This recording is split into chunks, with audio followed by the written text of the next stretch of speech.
Hello, everybody. Welcome to Ziggy Cruze and the Wrestling News. And today we're going to review Monday Night Raw for January 13th, 2025. And thank everybody for joining us. Don't forget to like, share, subscribe. Just give us your support. Keep this channel growing and going strong. And Raw begins with CM Punk pulling up and coming out for an in-ring promo. He says he has a lot on his plate, but Seth Rollins is no longer on his plate. He talks about last year's Royal Rumble, talks about John Cena, but says at the end of the Rumble, they're going to play his music, Cult of Personality. But then Seth Rollins' music hits, and he comes down, and Seth says he was embarrassed by Punk last week, and the only way he can get redemption is to beat Punk in the Royal Rumble match.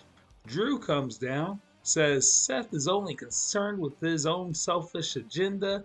CM Punk says he's out of time and he's ready to throw hands, and Drew says he's not coming down to the ring because Roman is playing chess and everybody else is playing checkers, and then Drew says he's going to enter the Royal Rumble also, so things are really heating up leading into the Royal Rumble in a couple weeks. Next out, we have Chad Gable, and he's waiting for his mystery opponent, and it's the WWE debut of Penta. And Penta is able to find counters for all of Gable's moves, and Gable is getting very frustrated. And Chad Gable, he German suplex Penta on the ring apron and ends up he takes over from there, starts working on Penta's left leg to set up for the ankle lock later. And Penta gets Gable with the super kick, but Gable is able to give Penta an exploder in the corner. They exchange chops. Penta gets the advantage and throws Gable outside and hits an over the top rope senton on Gable on the outside. Back on the inside, Penta hits a backstabber and Gable kicks out at 2. Gable hits a strong German suplex for 2. Gable goes up top. Penta hits a Hurricanrana and then a Mexican Destroyer.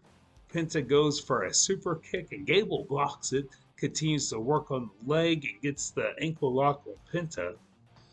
Penta works out and delivers the Penta driver for the win in his debut match here on WWE Monday Night Raw. And then after the match, Penta says, this isn't just the Netflix new era, but it's a Penta's new era. It's fight night as Sheamus makes his way to the ring. It's Sheamus versus Ludwig Kaiser. And, a lot of big moves, a lot of exchanging chops.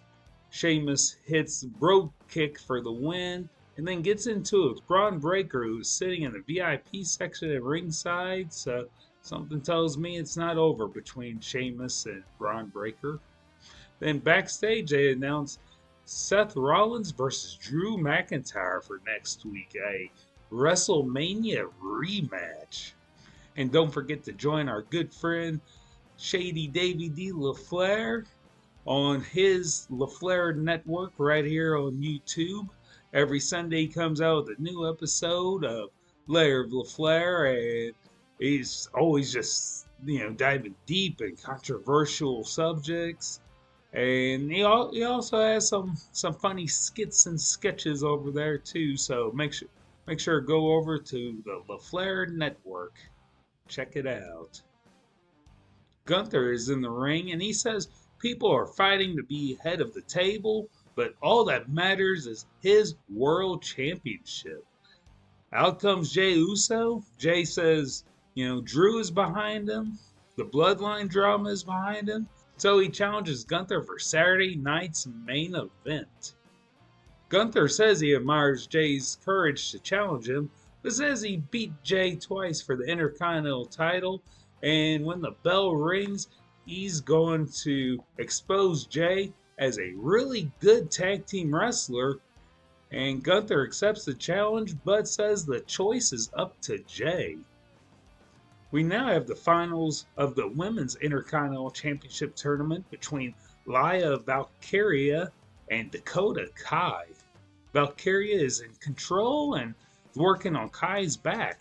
Kai goes for the GTK, and Valkyria counters into a running powerbomb.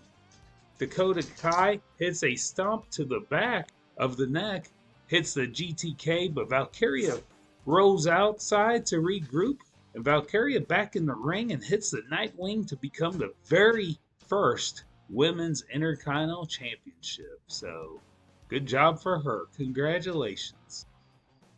We have Miz versus Sami Zayn in a match set up in the backstage segment earlier tonight. They start off with a collar elbow tie up, and Miz gets the upper hand.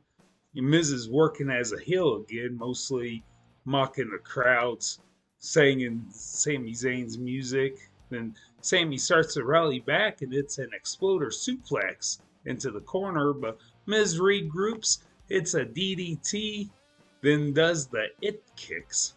Miz attempts the skull crushing finale. Zayn counters into the haluva kick and the blue thunder bomb to beat the Miz. And don't forget to go over to the LaFleur Network every Thursday night for some live Kingpins bowling from the prestigious Leisure World Lanes in beautiful downtown Kirksville, Missouri, as the Kingpins, as Shady Davy D. LaFleur and his group of Banner, Caleb, and Anthony. They strive for the USBC Tournament Championship.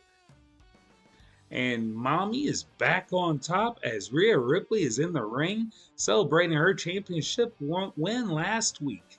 Nia Jax's music hits and the crowd just groans like nobody wants to see this.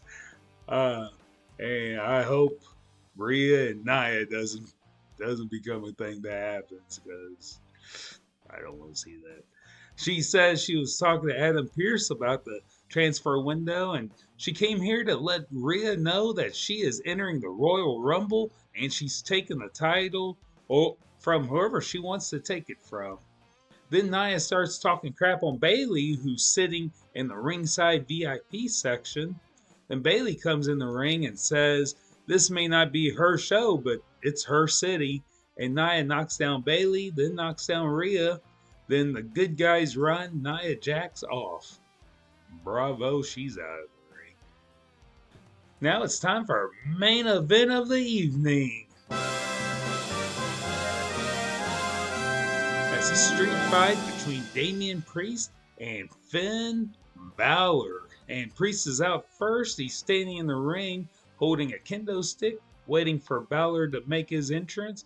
And Balor comes through the crowd and attacks Priest with a kendo stick of his own from behind.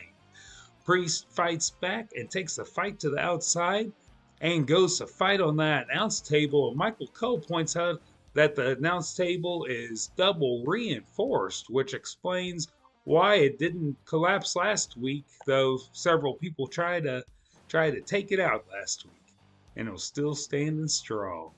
Priest and Balor continue to fight through the crowd. They fight up to the balcony, and Priest hits the broken arrow on Balor off the balcony through a table. Officials are out, check on both guys, and we go to commercial. When we come back from break, Balor is being loaded onto a stretcher, and Priest takes out Judgment Day, then focuses on Balor on the stretcher. Priest gets Balor back in the ring, but Carlito hits Priest with a backstabber, and all of Judgment Day is just beating the crap out of Priest. But the War Raiders come out, even the odds, and fight off the Judgment Day outside of the arena. So leaves Priest versus Balor 1-on-1 in the ring, and Priest takes it back out to ringside and delivers the Razor's Edge through a table to Balor, throws him back on the inside, hits the South of Heaven for the win. And hopefully it puts an end to this feud, because those two have been going at it for several months now. I'd like to see something fresh between these two. And thanks to everybody that comes out and watches every week and continues to support us. Just remember to like, share, subscribe. enable that notification button so you know when we're going live for our big events like the Royal Rumble Saturday night's main event. So make sure that like, share, subscribe, tell your friends, and see you next time. Peace.